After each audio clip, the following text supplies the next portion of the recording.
Hello, everybody, and welcome to the UA podcast. This is the Symbols of Peace series, where each week we take a different symbol in the My Hero Academia card game and we talk about it. We kind of give a breakdown of its themes, the characters, and what we think are the best attacks and foundations.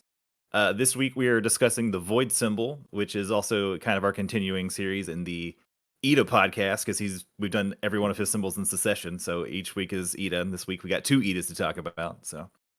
I am your host, John Jennings. With me are my co-hosts, Ryan Kraft. We have a guest spot this week. We got Matt Childress with us, who is actually the UA sensei. So it's kind of nice to have him on. I made it. So what's happening, guys? Oh, for me, not too much, man. Anybody? Just been trying to complete this the set one, get some play sets and everything, and make sure I got some decks built. We're gonna have a local demo day later today here in town, so we're gonna see how many people we can get coming out of that. So that's my hero news currently for me. How was the new My Hero movie? It's good. It's good. I put it not my favorite of the three, but probably it's like probably tied for number 2. Like I like the second one the most, but that's just me.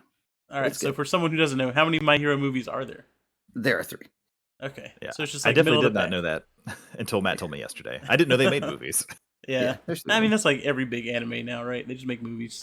Yeah. Well, I mean, I should have thought DBZ used to make movies. So yeah. As far as I'm going, man, I'm just ready to do this demo day today. But outside of that, man, I ain't got nothing going on with the game. Nice. We actually had a Joffice this week. There was some clarification on some rules. I think they talked about Breaker. Right? Yeah, they changed how Breaker works. Yeah, so Breaker now, it just reduces the control check of the next thing they play by the Breaker rating. Instead of dealing with difficulties and changing all that, made it a little more straightforward just by reducing the control check. Which in My Hero doesn't really change a lot as of now. But I think it changes a lot more in Standard, if I'm not mistaken, right, Matt? Well, yeah, like the biggest change is the fact that like so now it's how like Breaker interacts with blocking and other things like that. It's like before, when you go to play a block, that's not the difficulty of the card, and so Breaker specifically specified adding to the difficulty of the card with its old wording. It's like there was some weird interactions there, to where basically you can kind of like bypass their Breaker, whereas now you're not gonna be able to do that. It's like you're gonna make another check because it's a check to play a card. And that's a key distinction, especially for Standard, because there's lots of abilities that they haven't done yet in My Hero where like you make a check to as a cost for that ability. So for example, those abilities won't be affected by Breaker because you're not playing a card for those. You're just making a check to play an ability. So the Breaker got buffed is really what happened. Like Breaker's going to be more consistent. It's going to be a stronger mechanic probably overall. Mathematically, it works out about the same in probably 90% of the situations that occur. But it is a key distinction that, like you said, it'll make more of an impact probably in Standard and how some cards play, because it is something that applies to My Hero and Standard, they announced. Because they want that, I think, consistency between the formats as much as they can. But in My Hero, that'll definitely impact design moving forward. So I'm interested to see where that goes. Yeah, and then the other rule change was they have a new like nomenclature, I guess, for anytime you place a card on top of another card. So it's just like place on top of. So that's really just to affect the new what is it? It's Small Might, right? True Form All Might. Yeah, True Form All Might. The Quirk Back All Might, the 730. Yeah. So now when you place a card on top of another card, it for all intents and purposes replaces that card for the turn, replaces its state. It gains like the new abilities, and you cannot play the abilities on the original card that it's on top of. Does it actually specify for the turn, or does it say for the duration of the ability? So it does say for the duration of the ability, yeah, because it says it'll have a duration, yeah. Yeah, the reason I asked is because like if an ability say swaps out your character or put something on top of something else for like an enhanced step or something like that, or until the attack resolves or something like that, then that changes how that interacts. Which I'm glad to see that they thought of ahead of that as well. So that way that wording works a little bit better in a lot of situations. Yeah, I skipped over it. It says if a card is placed on top of another card in the stage, the effect that caused this will specify a duration, and then it's until the end of that duration. Yeah, that's what I figured, but I wanted to make sure because again, you never know where they're going to go with the design space, and that's clearly them setting up to do something else with that type of mechanic. Yeah, I like that. Now, as far as like characters and stuff, that wouldn't supersede the hand size and vitality, right? You would still maintain your current vitality of the other character, right? I Correct. think. Or Your life doesn't bounce. I don't believe is Tim I was th- talking about that. I'm pretty sure. I could be mistaken though. okay, I thought Jason said that it did go up, but it's going to go back to your normal life at the end. But I may have misheard him. Yeah. I don't okay, know. Like, it doesn't mean you're going to like gain any life when you play him or anything like that. And so like, there's very few situations where it would even matter. Well, I mean, But but like if your life went down, so let's say like if your original character had a higher life total, you place a character with a lower life total on top of them, and then like does your life say go from 30 to 25, and then when you go back to normal, does it go back up to 30 because you're technically at max, or oh yeah, would it it's stay true. at 25? And you did 5 damage to yourself. Like that's Yeah, significant for sure. That's why I don't yeah, think it actually impacts it at all. yeah. You're probably right. I probably misheard. So we'll say probably does not change the life and health Yeah, and and the hand I'm not size. 100% on that, but like to me that would be the most sense. Like basically, it's a way for them to work stacking into the game without having stacking in the game. If that makes sense. Like Right. you used to be able to, in normal original UFS, you could stack characters and you'd gain the different, or you could stack the different versions of your character, I should say, and you would gain not their hit points and their hand size, but you would gain their abilities. And I think this is a way that they're trying to do that without you having to actually stack them and have it like perpetually going on. It's just temporarily or just for specific windows. So you'll remember that Astrid that stacked. Oh yeah. oh yeah, yeah. Oh dude. You don't even know the half of it, man. You didn't play against the angels. Oh, fair enough. Yeah. Yeah, the angels literally were two different characters they could stack with each other, and then they fusion dance to become an ultimate character. I'm Hmm. Neil. Yeah. So they were Busted. nasty. They won the Yeah. worlds. Oh, And then nice. and then like got eroded immediately or banned. Oh One of yeah, the yeah, two. yeah. Yeah. They were very Okay. good. Uh, well, so actually, that's some good rules clarification. All that told me is Ice Storm is going to be in every deck I play from now on. Uh, Yeah. Give him -2 to checks for days. yeah, I know. Oh, it's so good. Hmm. Love that card. Although it's not in the deck I'm probably going to play the most, but whatever. We're not talking about that this week because it doesn't have the void symbol. We are talking about all the cards that have void. We're gonna give you a rundown. There are, see, 1, 2, 3, 4, 5, 6 characters. There's 4 in the base set, and then there's 2 promo characters. Well, 1 DLC pack character, and then 1 plus ultra pack character. Correct? Mount Ladies in the plus ultra packs. Yeah, yeah, she's Yeah. plus ultra. Okay, so from the base set, we've got Kirishima, Eraser, Cero, and Ida. Then we got the DLC Ida, and then Mount Lady. Um, I know last week when we talked about Kirishima, we're like, he really is the Earth character. Like everyone's kind of playing for second fiddle. I feel like that's really not the case with this week. I feel like there's a good variance of the Void characters. I think they're all particularly powerful too. I don't know what you guys think about those. Yeah, I think you got like 4 characters that do very different things, but they're very powerful in their own niches that they're trying to fit into. Hmm. Ida, he's probably the most like I would say he's probably the most versatile, right? Because he can go on offense or defense pretty hard. Um, Zero just kind of does some crazy stuff, and then Kirishima and Eraser are way more defensive, I would say, but they're Yeah. very strong. But they don't like share any mechanics or anything. They just do really good stuff together. Yep. Yeah.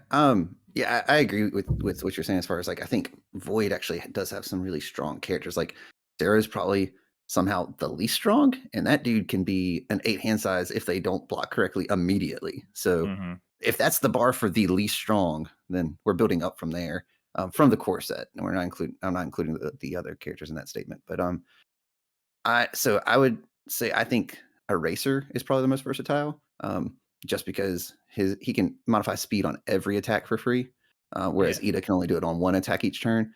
However, like because I think Ida's a better control character than Eraser personally, because stealing that first enhance with some of his support is just insane. Um, but yeah, no, I mean, like I agree with what you guys are saying. Like all 4 of those characters are completely viable. Like you can just play them and you can build a good deck with them. Um, and I think we'll probably get into this later on, but I think the problem with Void is not the characters at all. I think it's the fact that these characters all have different sub themes that they're working with, and that's where the symbol as a whole runs into a problem currently. If it's going to have a weakness, that's where, in my opinion, it's going to be. Do we want to go ahead and jump into that now, or Yeah, let's just go ahead and type. And that's we're yeah? already So bringing it up. Or go ahead. I was gonna say, so yeah, I mean that was like the first thing I wrote down about Void was that you usually got 4 characters in the set that just do very, very, very different things. So Hmm. they don't really complement each other. They don't really have a lot of cohesion, but they just all have really powerful cards individually in the symbol. So Right. I There's a think the little symbol, overlap between some of them, but not Hmm. much. yeah, I mean, yeah, not as much as you see like if you go play like Good or Earth or something like that. Like there's a lot of Sure. overlap in those symbols on the themes and everything. Or even water. Like Or water has a whole water. bunch of different range stuff. Yep. Yeah, so they do different things. They all have really powerful cards, but I think the symbol is just kind of just trying to figure out what its identity is. I don't know that it really has an identity that's overlapping through everything right now. No, and I feel like in UFS, Void was the control symbol, right? Like Death did some control stuff. He had some, maybe Order did some control, but Void was like the, like, maybe not control, but like a denial form of control, where It's you're it's like, like, it's like a hard control symbol. Like it's normally yeah, hand discard, that sort of stuff. yeah. And I get why they don't have a lot of hand discard in My Hero, because that gets really not fun really fast. As someone who used to play a 8 hand size character who discarded your entire hand, Yeah. I get it. It's not fun to play against, and I do like that there is some amount of discard, and it's kind of conditional. It makes your opponent choose, right? Hmm. You've got the Sero attack, the Kirishima attack. They're putting your opponent in a choice to make their own poor decisions. Mm. And that's uh, like kind of like Ryan said, and Matt also, the it doesn't there's not like a good cohesive strategy with Void, I feel like. Yeah. Whereas it's not as well constructed as maybe some of the other symbols, where it's like good, you're like, I'm gonna fucking throw punches and you're gonna deal with it or don't, you're dead. Like Yeah. fire, I'm just gonna come at you with some speed and damage. Void, it's not as evident right now. Maybe they're setting it up for maybe set 2 or set 3 or something. It'll come in and have a stronger package. I feel like a lot of these characters, like we said, they're all strong characters. I don't know that any of them are strongest off of Void. Yeah, John, it needs a Uh, stronger package and a bigger package. Bigger, stronger. Um, so I think Void does have an identity currently, Hmm. as a control symbol, for the current format. But like for example, you mentioned discard earlier. Like all of the discard cards are in Void. Like Hmm. that's the common thread amongst all of those. Are they super powerful? No, but if you run a Sero deck that runs all of them, you're going to occasionally empty in a hand or two, Hmm. or at the very least with him, you're going to set it up so that the one block they have, they never get to completely block anything because you looked at their hand, that turn or the turn before. But either way, um, yeah, I mean, like, so Kirishima, like, all right, we say the cards don't all have a consistent support. None of these characters are designed to only work with a specific type of card. So, for example, Ida doesn't say your kick attack gets +3 or -3 speed, right? Hmm. Kirishima doesn't give +2 or -2 damage to your punch attack. Like, so that's why these characters are generically good. But then when you start to look at their support is refined almost as if it's refined for other symbols, and then it just has void on it because the void characters are generically good and they can use any of the void stuff. So like Hmm. there's a little bit of kick overlap between Eraser and Ida. Eraser has a couple of kicks, but his thing's really combo, which none of the other void characters do. Um, like none of their other attacks even combo, unless I'm mistaken. No, I don't think any of them Um, do. Of the 4 of them, he's the only no. one. So, like, I think that's where the symbol struggles as far as creating like attack lineups. But like when you look at like the foundation base, which I'm sure we'll get into later also, like all those control pieces, Night Watch and all these other things that help you control key moments of the game. Like they've tried over the years to kind of scale back how just free and efficient control is, whether it's scaling back negation or discard or destruction, and find like a happy balance. And I think that they've done that with Void in My Hero right now. Like it's got some powerful control and it makes them, like you said, make some really tough decisions, with like hard and chop and things like that. But it's not overwhelming, like they still have to be able to play the game and play it well as a character and as a player, and then you can just find moments to kind of leverage it and negate it. I mean, literally, Ryan and I were playing last night, and I was playing my Eraser deck, and it came down to I was down. I had to, I was what 3 life, and then I had to like go on some crazy sequence of play just to even try to get him down to lethal, and I still almost miss. Like that's just. I think that's kind of how the symbol is right now for some of the decks, and like that's how close some of the games can be. So Yeah. Mhm. um, yeah, I think Void is in a good spot, and to your point, I think it's also in a good spot moving forward because they can build on what they already have here by Mhm. by adding in more characters that add in like that attack line up. So if next set you get Stained, if he has Void on him and he uses weapons, okay, well, cool. Eraser had some weapons also and had Void. Or you get another Ida and he uses more kicks, so you can kind of refine that lineup a little bit more. So Mhm. it's a good foundation. Yeah. I think it's in a good spot. I'd say I don't know if it's like up there with some of the upper tier symbols, but it's definitely not at the bottom. It's kind of like a sneaky like middle of the pack, but it'll like jump up and like get you if you're not paying attention. It does Void strikes me as a symbol like maybe new players to the game aren't gonna like as much. Mhm. Like, because it's not going to be like as straightforward where it's like we're just throwing attacking and doing that kind of stuff back and forth. But as maybe as people get more accustomed to the game, they're like, oh, I like what Void's doing here. Yeah, I like what Void does. I don't know that you were gonna. I don't know if Void is the best symbol on any of these characters if you're trying to make a deck. And I was actually about to come back around to that point. I do agree with that assessment that like Hmm. I think there's a couple characters you can make an argument for the Void build being as competitive as another build, but for most of them, I don't. Sarah might be the only one I think Void might be his best build, and that's just because does give him access to all the discard stuff, which is what he wants to do. Um, but I haven't built him, I haven't played him, so that's just a eye test kind of opinion. Like Hmm. Yeah, at a glance, he would be the one that I would say Void is where I would start. I would say there's an argument for Eraser. Yeah, I think you can make one for Ida as well, if you want to get like super control Ida, yeah, because Fulfill My Duty is brutal, and it just says, "Nah, we're not doing this attack. Don't worry about it." Hmm. But yeah, I think Eraser and Chris and I have talked a lot about this as far as like Death Eraser versus Void Eraser, and um, I think Void solves one of the problems Eraser has, which is getting cards in hand to use his abilities more. So Yeah. there's definitely an argument there. Oh well, we're gonna take a quick break, and then we're gonna come back and talk about some of the attacks and foundations for Void.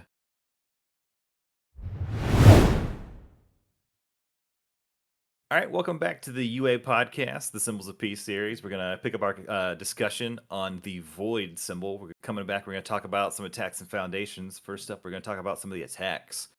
I really like the attack lineup that Void has. We got a lot of strong cards coming in here. As a devout Kirishima follower, I obviously he has Void. I think some of these are some of the best attacks in the game.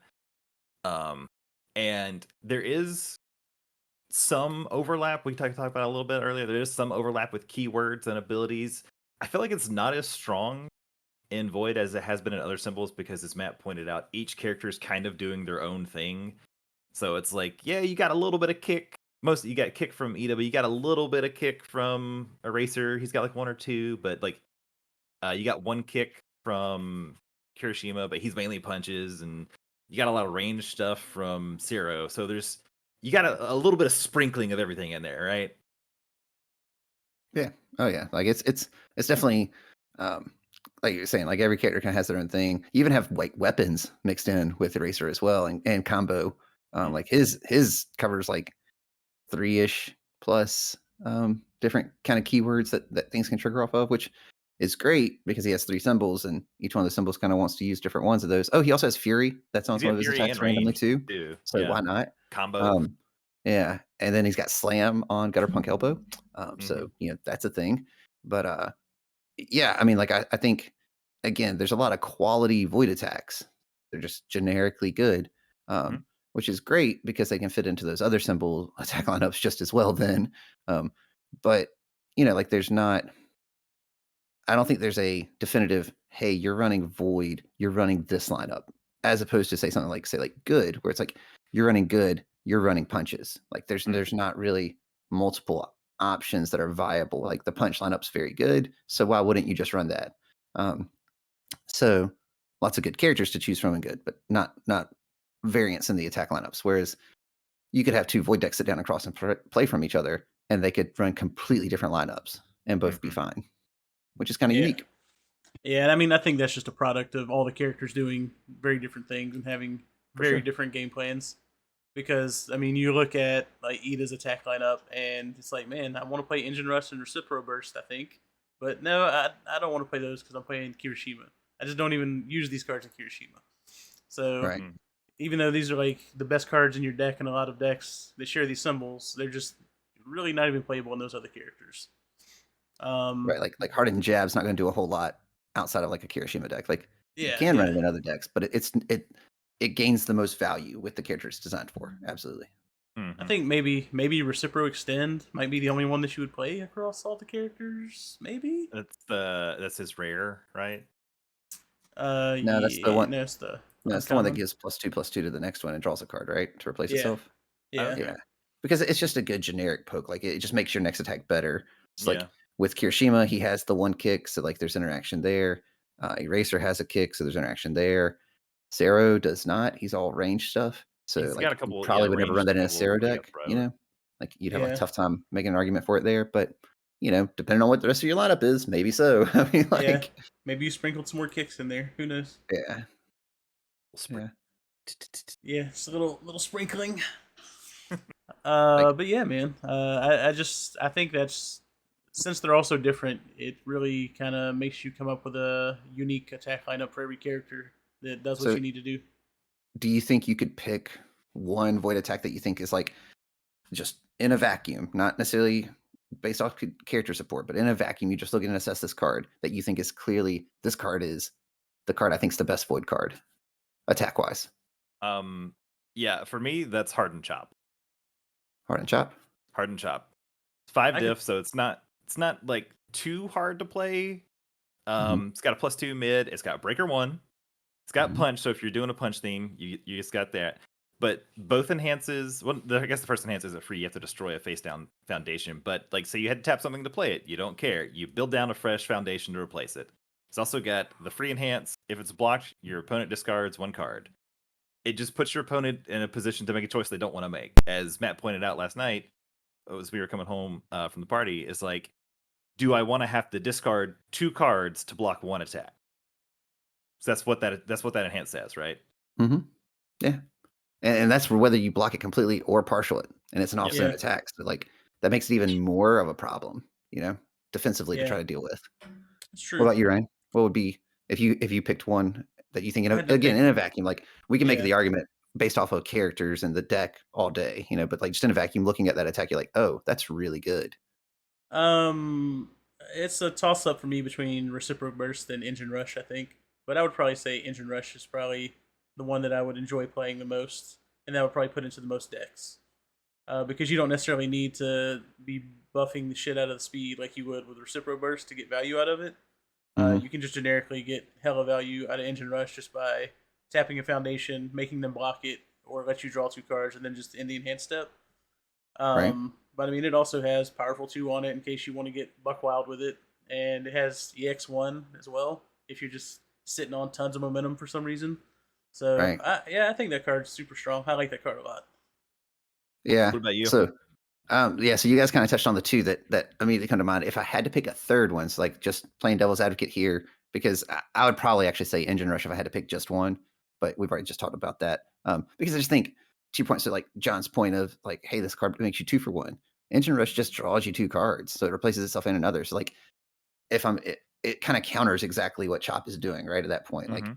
in that matchup. So I would probably go Engine Rush just because I like to draw more cards than necessarily control the game through getting rid of their hand. But I would say Heart and Pummel would be my third one on that list. Then, like, so the two that you guys talked about, and then Heart and Pummel, and that's just because in a vacuum, Heart and Pummel's just raw stats are insane, right? Like it's a 5 diff, 5 mid, doing 5. Like, all right, it's a mid zone. That's not great.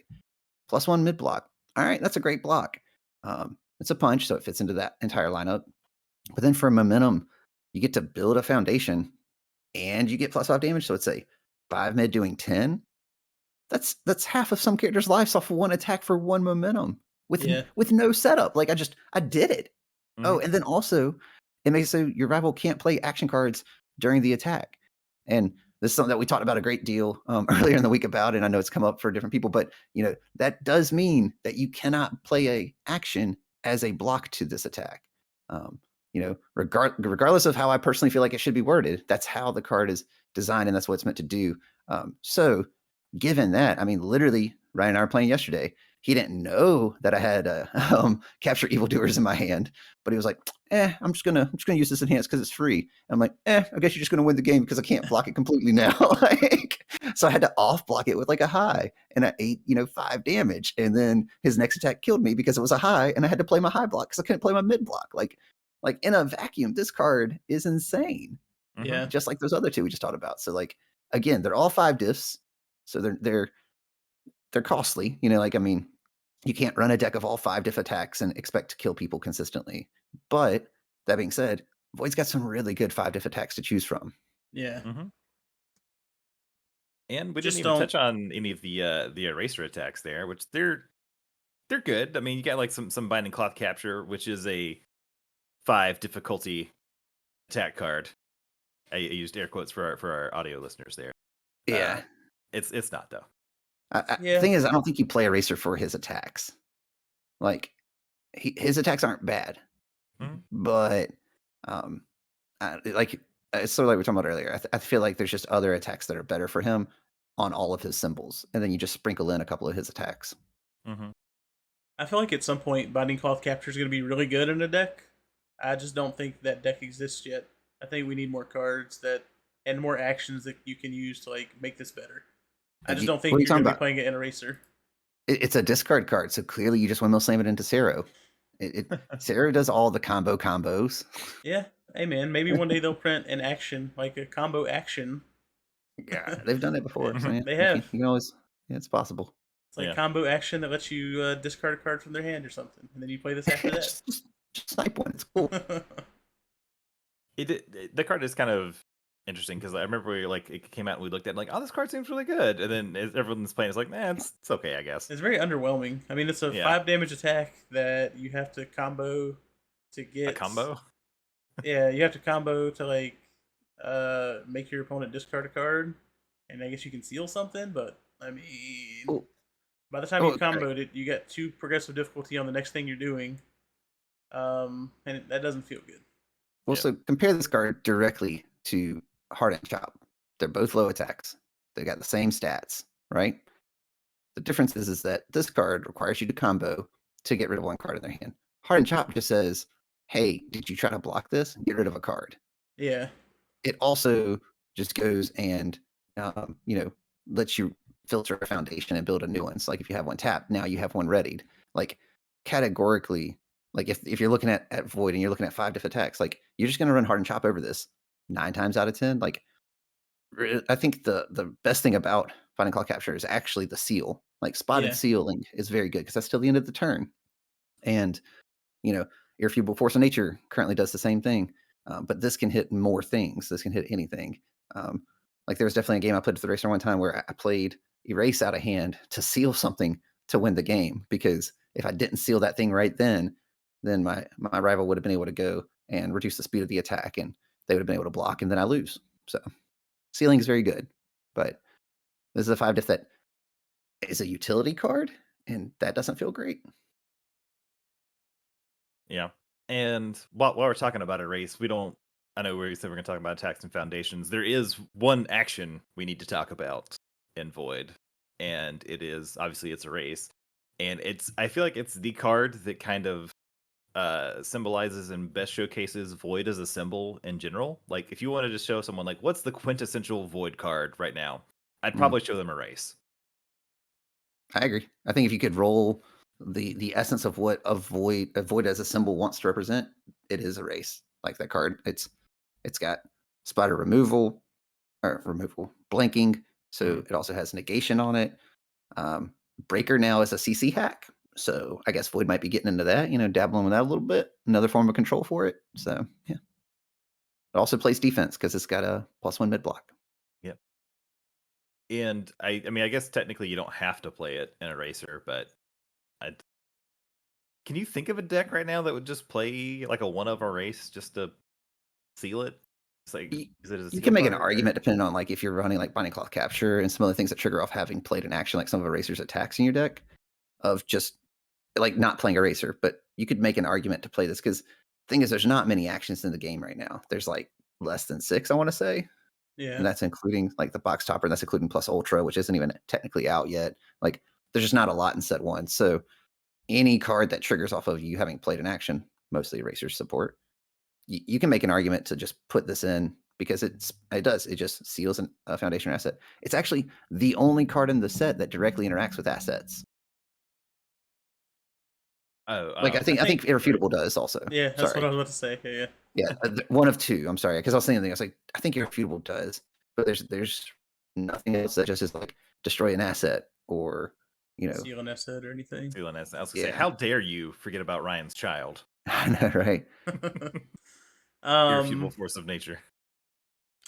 Yeah, I can't think of a deck that would necessarily just play Erase because, I mean, if you can play Irrefutable Force of Nature, you're just going to play that to get the same effect. Out of these symbols, I mean, Void, I don't know. I don't think any other character's playing this. You're not going to play it in Kirishima. You're not going to play it in Ida because Ida can play.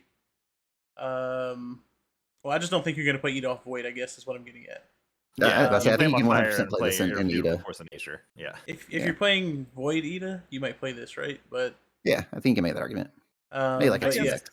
Yeah, I guess because he could steal a first enhance and then or seal something yeah, it's real before good. before they want to do something.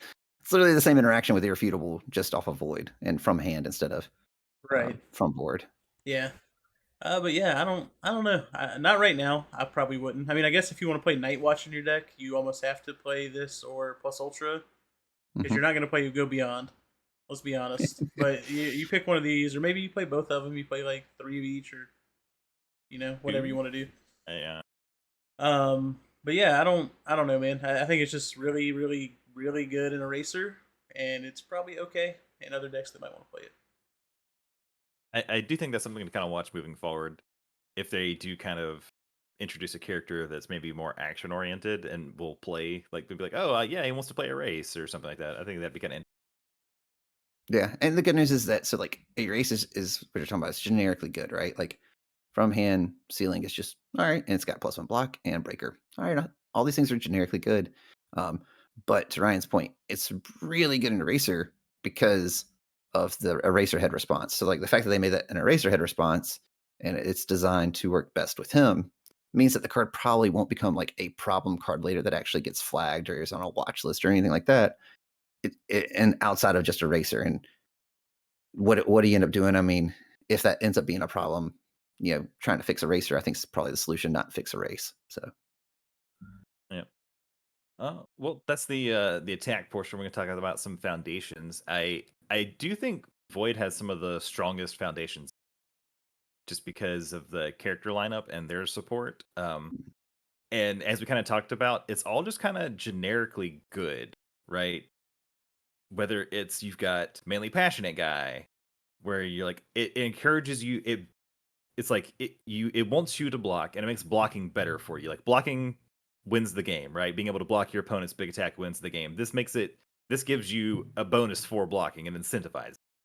Just like resistance. Resistance stops stun effects. Ryan and I were playing a game the other night. He was playing Mina, and I was playing Kirishima, and he's like, "Oh, I play Pillar Swing. I go to stun too," and I was like, "Resistance, no." It's just It's a good card I mean, for sure. Yeah, I think they just have a lot of generically good foundation. For you, go ahead, Ryan. I think Ida and Kirishima both have generically strong foundations. Um, Eraser stuff is a little more targeted towards him, I think, or a character playing an action, not necessarily Eraser. But right now, that's just Eraser. No one else is like an action-oriented character. Mm-hmm. And then obviously Sero has cards like Gacha and Tape that are pretty strong. Gacha's probably better off of other symbols, but Tape is really strong for Void. It's a good card that Void probably needs to play defense. Yeah, but I would say half the foundations are just generically good in the symbol, and the other ones they're a little more niche for whatever you're trying to do. But yeah, I like the symbol base a lot for Void. I think it's a really inclusive foundation base that can do a lot, and can hit a lot of spots for you, and just generically strong. Hmm.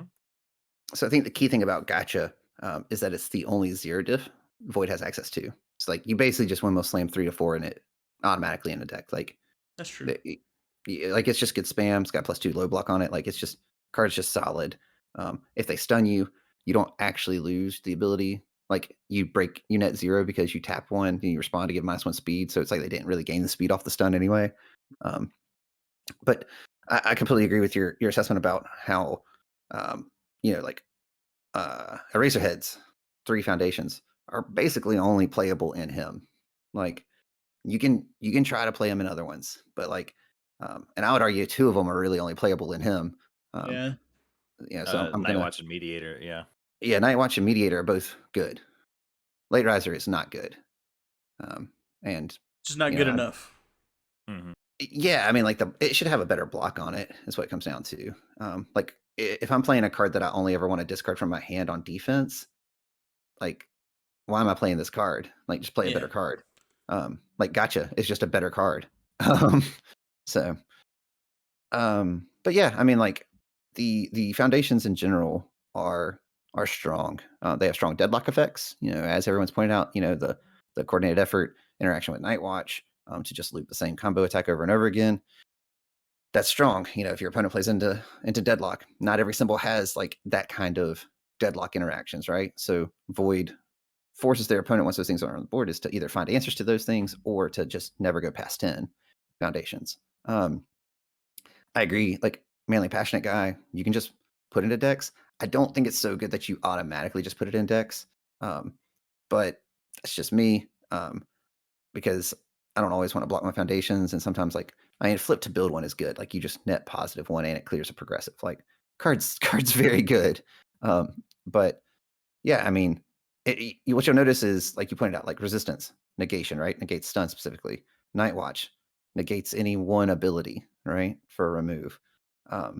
You have What's Their Plan? What's Their Plan is this neat card that you can abuse to just, negate or prevent even really, because it says it loses whatever it is, EX powerful or stun on their next attack or pitch one of their momentum. Like they've never done a buffet type card like this before where you kind of like just pick what you want to have happen. There's been like either or type things, but never something that had like a bulleted point list on it that I can remember at least. yeah. So I think that card is probably underrated right now. It also randomly has ally on it, so maybe that's relevant sometime. Yeah. I mentioned Fulfill My Duty. I think Fulfill My Duty is probably one of the best foundations in the game. I base that off of how much I hate playing against it. Like oh man, that card is good. Like, it is upsettingly good. Heroic Lineage is a solid card. Like, speed reduction or damage buffing of your attacks. And then Natural Leader, kind of a watered down version of Seal, not quite as great, but still playable. And I think Villains Defeated, the Quirk Pack card, I think that card's real good. I like Villains Defeated a lot. It helps you get rid of problem attacks or problem. Yeah, it's attacks. Mhm. But it also, if you're playing Kirishima, gives you the option to try and mill your opponent if you Yeah. want to, Oh, yeah. because you're just constantly flipping it, using it, getting rid of their attacks, getting health, and then picking it up and playing it again. Yeah. So if you want to be that person that tries to bring a mill deck to a tournament, Villains Defeated is for you. Yeah. Listen, So Matt, I think, I got something to uh-huh. sell you on Manly Passionate Guy right now. Right now, Okay. Okay. Manly Passionate Guy. You're playing against Relentless Barrage deck. You block with Villains Defeated. Pull it down. Response. Flip. Remove their shit. They didn't see it coming. It's great. Got him. Got him. I off blocked, but I don't care. Do you love this card now? Do you love Manly Passionate Guy? I do think Manly Passionate Guy is a very good foundation. Don't get me wrong, but like I'm just saying, given I think there's a fair amount of competition in the zeros and one slot. Well, in the one slot in particular, that I don't know if I snap include like 4x of it. That's what I'm getting at. Like, Yeah. I think you have to make an argument to not include it in a deck. Like it is good enough to get the default green light. But to your point about Yeah. Villains Defeated, though, so where you're really going to see this card kind of separate the men from the boys while playing is going to be your ability to understand what your opponent wants to do and when you need to remove their attack. because you don't just do this on every attack, and you don't just do this on the first attack. That's a mistake. I feel like you'd Sometimes never do it on the first attack. sometimes that might be the right call. Like depending, like so, for example, if you're playing against the punch lineup, and you're like, okay, I'm just gonna go ahead. Maybe they play a 5%. And you're like, well, I'm gonna block this anyway because I don't want my character to get committed. I'm gonna go ahead and remove it, and that way, and I flip, so I don't lose a foundation, gain a little life, whatever, make it a little harder outside of kill range. But then you also expecting them to play like a Texas Smash or something next, right? Like something that requires a combo. Because that's what I would do. I'd play a 5% into a Texas Smash all day. Tap your character, then my next one gets to combo +4 damage. It's doing 7. My next one's also gonna get +4 damage because I'm gonna pitch a card. Like, okay. But if you RFG it and you RFG that 5%, full cowling, now they have to have a third attack that they were planning on giving +4 damage to, that now they have to play before. So you effectively save yourself 4 damage there, unless they have a fourth attack, in which case, well, tough. Like, Yeah. that just happened. But like, you would never want to remove the Texas Smash, right? Like in that scenario. So, This and card's, yeah, I was just saying, this card's also extremely good against Nitro Explosion or whatever, the Bakugo secret rare. Because Mhm. you just block it and take it out of the card pool. That's cool, man. Oh Get yeah, out of here. yep. And I don't believe that card can respond to itself leaving. So, Yeah. because it's not in there. It's a card pool ability, so like it's not in the card pool to trigger the ability. So Yeah. yeah, no, that's another very good play. Which that attack would also normally be the first card they play on that turn, right? Because they want to set that up Yeah. for the turn. So this card's really good against secret rares. That's the hot take. No, but yeah, I think Villains Defeated is a really good card. It also just has a random ability that's anti-discard. So as we were talking about earlier, why that's in the discard symbol, I don't know. But as we move forward, that might become a relevant effect as well. And this card is also one of the few cards that has Coda on it in the game. He's just hanging That's out. right. Hanging out on the He's side coming right out. there. Chilling. So maybe those are his symbols, man. Maybe Tell those us. are It's his foreshadowing. symbols. I don't see it. I don't see It's it. probably President Yeah. Mike's symbols. That's what I would Yes. think. Yeah. Maybe it's one from each of them, because maybe President Michael have Void. We know Tokiyami has Chaos. Maybe Coda has all. There you go. Yeah. There you go. probably like, we figured Boom. out the Big code. brain. He's like all Earth life for sure. Yeah. Yeah, something like that. But yeah, I like I said at the top. I think Void. It's got a strong foundation base. It's I really want to like what's their plan. Like I know Matt talked about this card some already, but I feel like it's one of those cards that after maybe like a first matchup against your opponent, maybe it becomes like a little more playable. But I feel like just playing it blind and you're like, oh, I'll make your next attack lose stun, and your opponent's like, well, I had this stun attack, but I guess I'll just play his other attack now. Like, Yeah. I think that card has a lot of potential in Void Kirishima, where you can get multiple triggers out of it, like we were talking about earlier with some of the other flip stuff. Because like if you're like one, it's one of the few ways to discard momentum, and there's definitely some decks that need momentum to kill. So like that alone, even if you're not making the guess on the other stuff, like you're just keeping them off momentum the whole game, that could be good enough. I think that's what you're mainly playing it for, is the discarding the momentum. Yeah. Yeah, Because it's the only one that's consistent.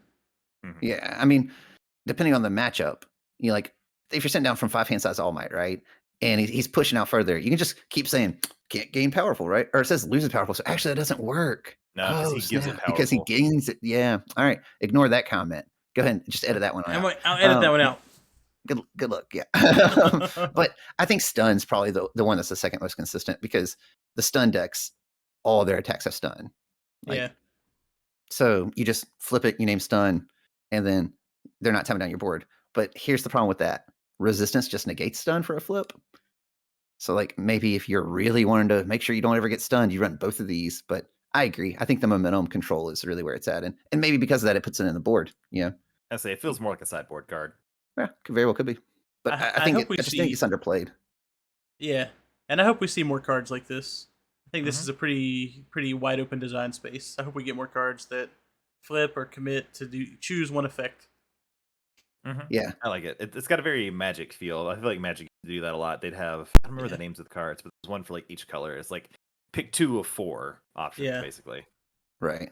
That was really cool, because they're pretty much useful in any situation, because you're like, well, I'm probably gonna need to do some of this at some point, so play them all. Yeah, I like it. yeah. And like I said, I mean, maybe one or two exit in your default lineup you bring into and out of the board for like the matches where you really know you're gonna get mileage out of it, and then you side them out when you're not getting mileage out of it. Like that's definitely an option. Sideboards are an interesting thing right now because it's only one set, so there's not a whole lot of like tech to side in and out. But something like this might be a good card to just kind of slot on in there. Yeah. Um, And I guess the only thing we haven't talked about is Class 1A President, but hey, it's not a good card, I don't think. well, Yeah. there's a reason. Yeah. I was just gonna choose to not acknowledge it. No, it's not his worst card because that's his character. Okay, Oh, I was you gonna. mean the DLC Okay. Ida? Okay, I Yeah, was like, I think it DLC is Ida's worst card actually. You just big compared brained to me. the core set Ida, it's definitely bad. Yeah. Yeah, you big brained the shit out of me just now. I was like, are you sure it's not his worst card? But yeah, the character. Yeah. It's not Yep, great. that 719 dog. Feels bad, man. Yeah. I'm just gonna go ahead and tell you, there's probably gonna be someone who plays this character and beats the shit out of me at some point. Just because Yeah. I know it's gonna happen. It is what it is. But Dude, it's I like don't me with like the Nomu, character. right? Like if Yeah. someone walks up and just owns me with a Nomu deck, that's fine. I'll hold that L. You know what I'm saying? Like I've talked a lot of trash about Nomu, and I'll keep talking Yeah. trash about Nomu until that day comes because that character's bad.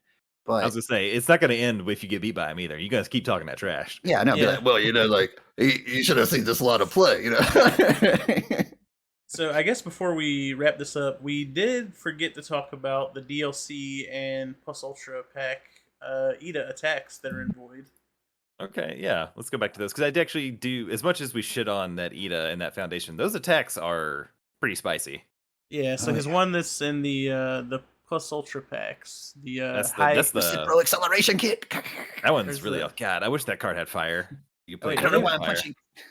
Are these? Oh, okay, yeah. So reciprocal acceleration kick. Yeah, so 5/3, 4/0 for 6 with EX2 combo kick, and it combos make your opponent discard a random card, and then they draw a card.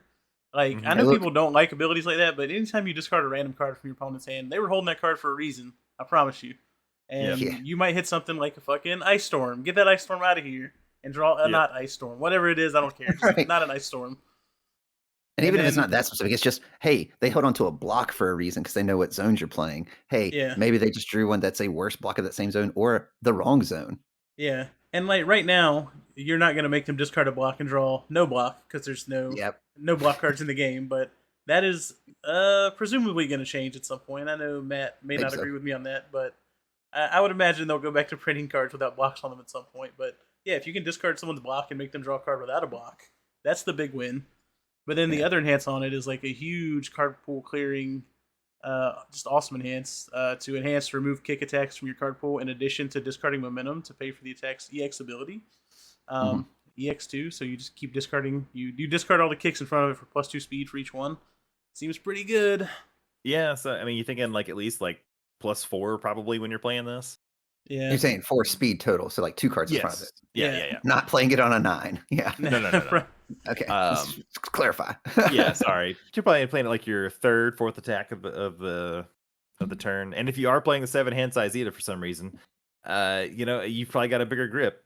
So maybe you just got like, hey, I drew 7 attacks. Let's fucking roll, man. Yeah, I think this attack's gonna be really strong. I think this is your third attack is probably the greediest you can do and not like lose the game. You know what I'm saying? Like, Yeah, if you're doing this as your third attack, then it's a 7, and you can probably tap 2 to pass it. Maybe if you're lucky, tap 1. Worst case, tap 4, and that feels real bad. But you just cleared your card pool, so like you're kind of breaking even there. I think this card's good.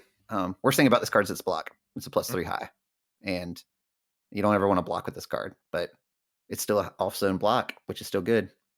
Man, I don't know what you're talking about. Just last night, I saw Ryan on his first turn as Kirishima play 2 attacks. Mm-hmm. And one got blocked, yeah, and he drew the second one off the first one, and it's like YOLO, whatever. yeah. So I think this card's like a good backup plan to Recipro Burst in a Void Recipro Burst Ida deck.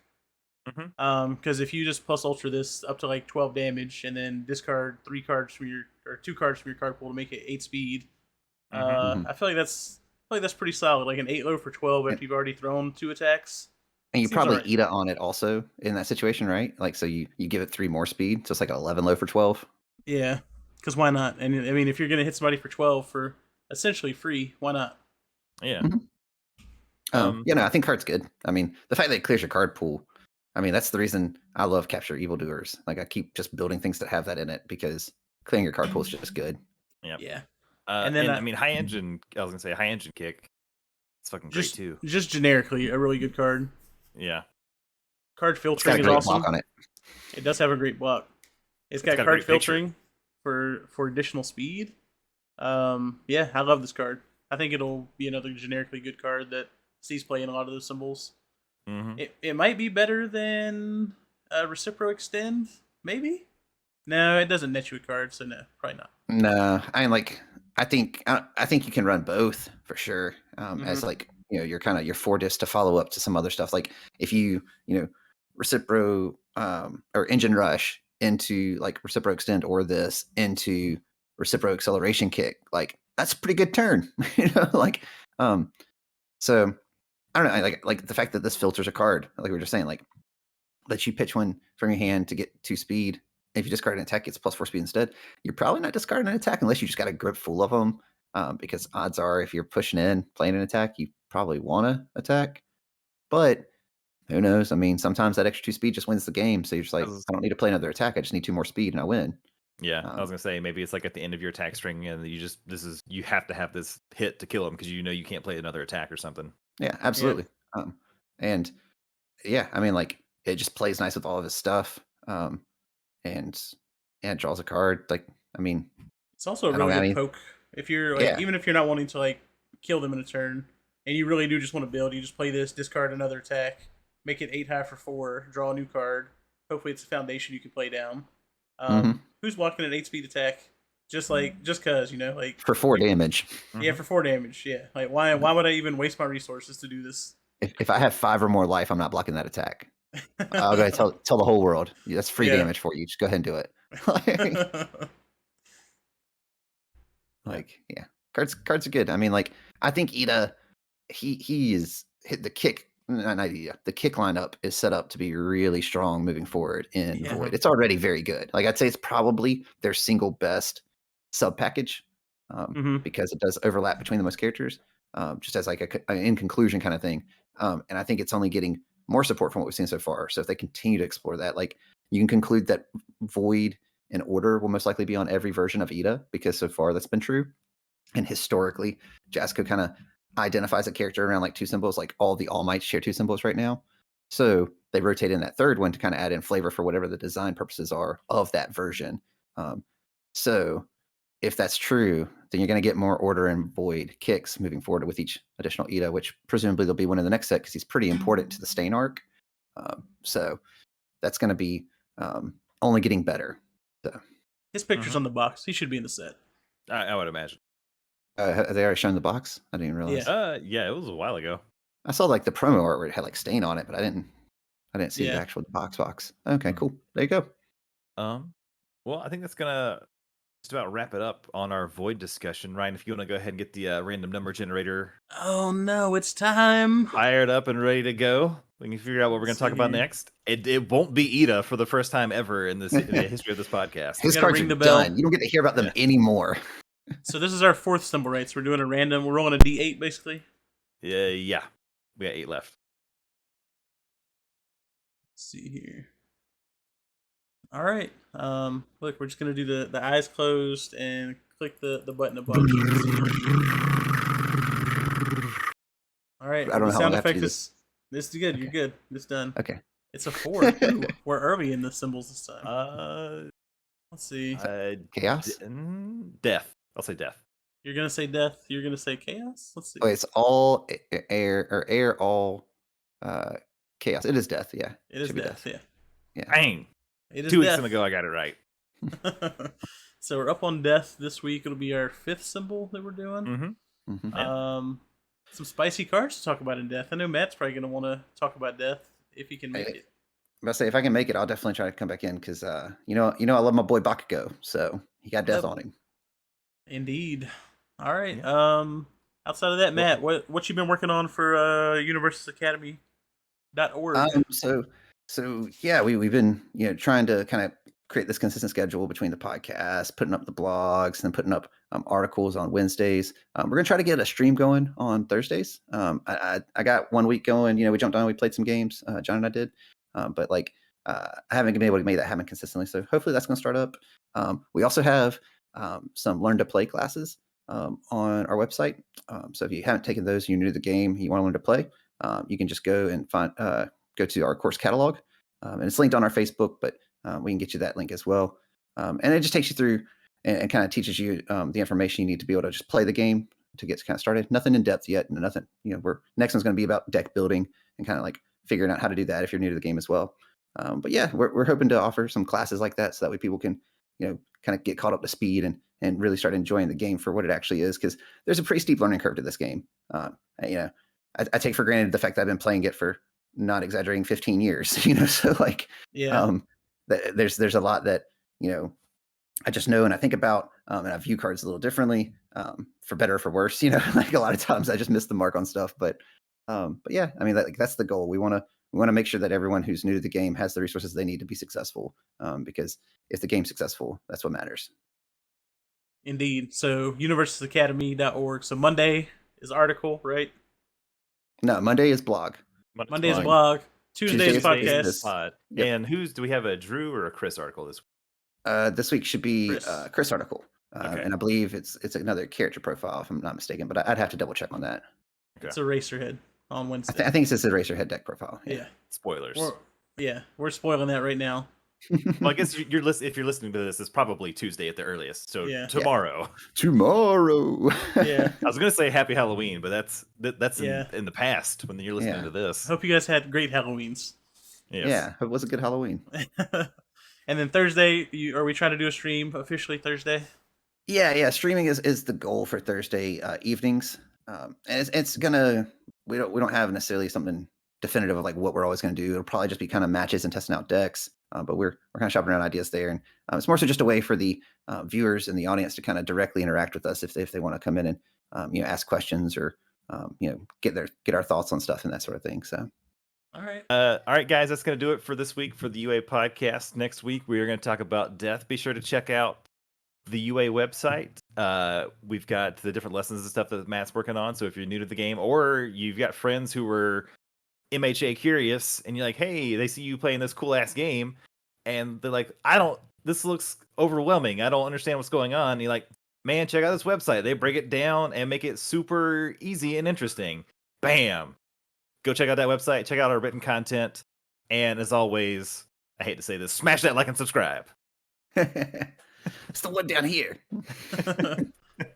Anyway, for Ryan Kraft and Matt Childress, I am John Jennings. Hope you guys have a great week. Thanks for listening. See you guys. Later.